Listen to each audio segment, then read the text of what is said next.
Foundations of Success number 3, Personal Development. Overview.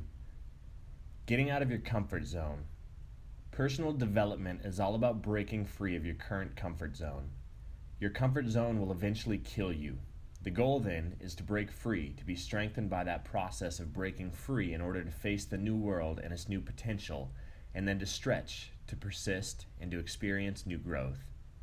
If you really want to make something happen, you've got to make it happen every day.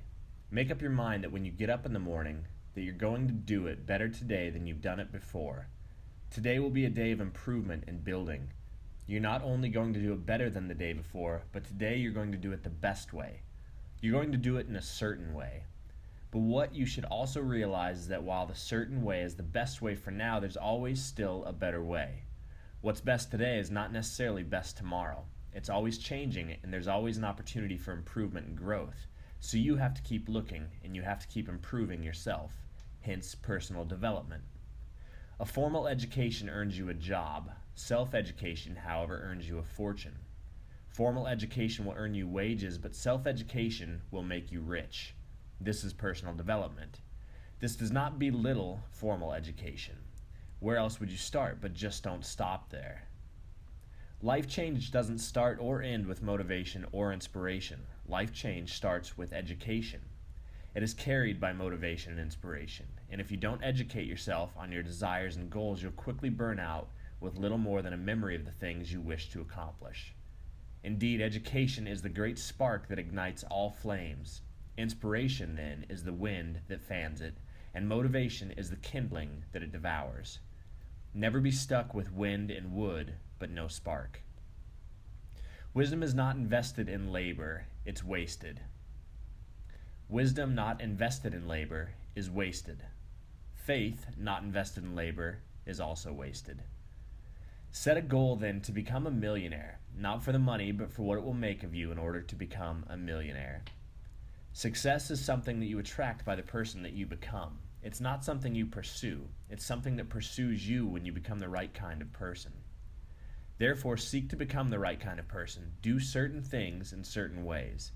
Be a successful person even before you find success, and success will find you. This is the great law. Circumstances don't make the man. They simply reveal him to himself. It's not your problems that define you. It's how you deal with them. Likewise, it's not your position in life or the circumstances surrounding you in the present form that are your true identity. How a person chooses to handle all circumstances, scenarios, and problems is the true identity of a man. A man could be facing great challenges and problems today and may not look like much on the outside of the world because of his scenario, but how he chooses to handle and overcome those problems is the true measure of his identity. He is therefore not defined by his circumstances, but rather by his inner drive, discipline, and knowledge. Finding success. He who seeks finds.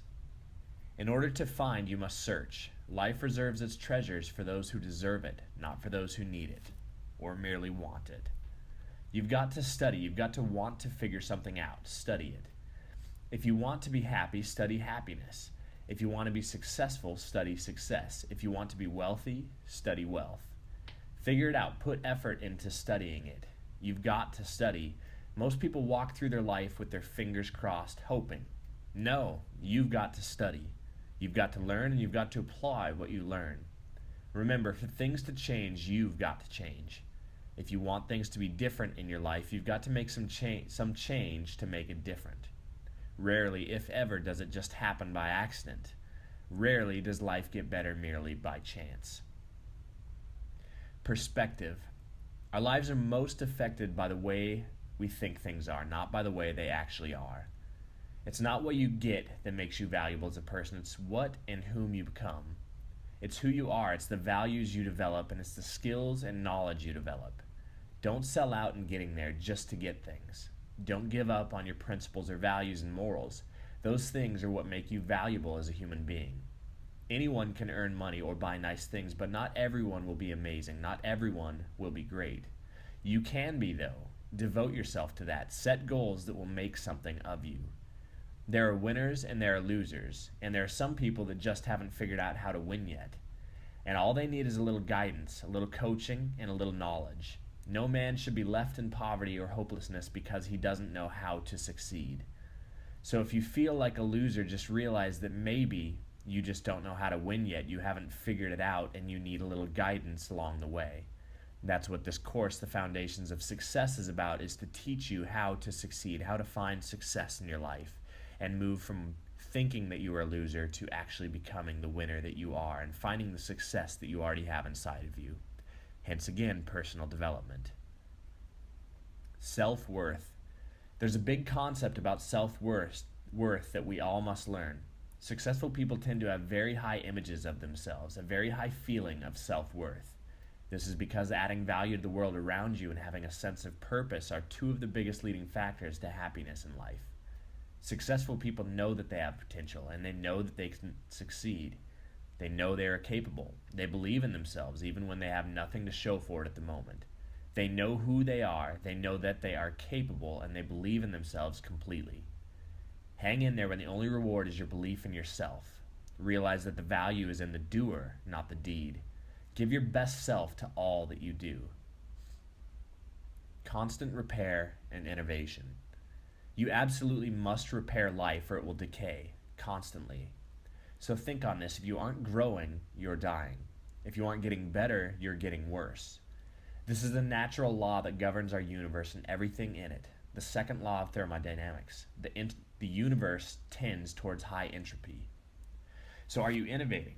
This is a big question to ask yourself. Each year, the world innovates itself. You have access to your mind, a gold mine. One idea can make you rich. Many good ideas can drive you forward and improve your work by leaps and bounds, and ideas are free. It's the way of the world that inventions are constantly improved upon with each consecutive year. The car will be better next year than it is right now. Ideas move progress forward, which is why we see such an exponential increase in innovation and technology in recent years. So ask yourself, are you innovating? If you continue to move at the pace you currently are, what will you be earning next year? What will you wear in the year after that? Will you be staying the same, or will you be constantly and continuously improving your processes? Ideas are free. Come up with good ideas to improve the way you do things and the results that you can get by doing them. Always be innovating, especially individually. Life doesn't get better by chance, it gets better by change. Life was not designed to give you what you want. Life was designed to give you what you deserve. The good news is that there's a God of grace that tends to give you what you need. But what about getting what you want? You've got to earn that. You've got to work for that. That's extra on the menu, and we're built to work for it and to appreciate it. People are like ships. Earl Nightingale told us that a full 95% of people are like ships without rudders, being tossed to and fro by every change in tide, every shift in wind, every wave at sea.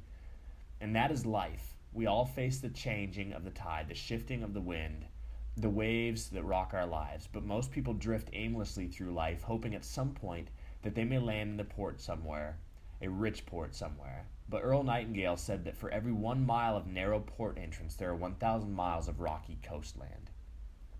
5% of people in the world experience unusual success. The other 95% are fine with average, but if you learn to set your sail and steer your rudder, you can experience success yourself. In fact, it is the only way to be sure. You've got to plan your journey, know your destination, and actively and intentionally make corrections to your course along the way. Since we are in the habit of comparing people to ships, I invite you to think about a port of call. Ask any captain where their next landing will be, and they can tell you. They cannot see their destination. It's not right in front of them, but they know exactly where they will be headed next, which port of call they will land in, and how they're going to get there. The captain understands that while it may not be visible for 98% of the trip, they know that if they just simply do certain things consistently, they will be sure to arrive exactly where they have set as their destination point.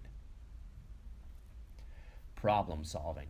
Successful people are not people without problems. They are people who have learned to solve their problems. Getting what you want from life is a matter of learning to solve the problems that stand between where we currently are and where we want to be in life. Success is like fire. You see, success is like fire. Don't focus on cold and wish there was warmth. Focus on building your fire, fanning the flames, and adding more and more wood. Focus on the results and the benefit. Do not focus on the lack. The man who tries to build a fire and can only think about how cold it is will never experience the warmth. He will lose hope too quickly and give up because the cold is only dispelled by a great fire. Until the flames are raging, the cold will overwhelm him. He will see only a flicker of flame and demand warmth from it, more than it is capable of producing, and in its demanding he will forget that it is he who must feed the flame.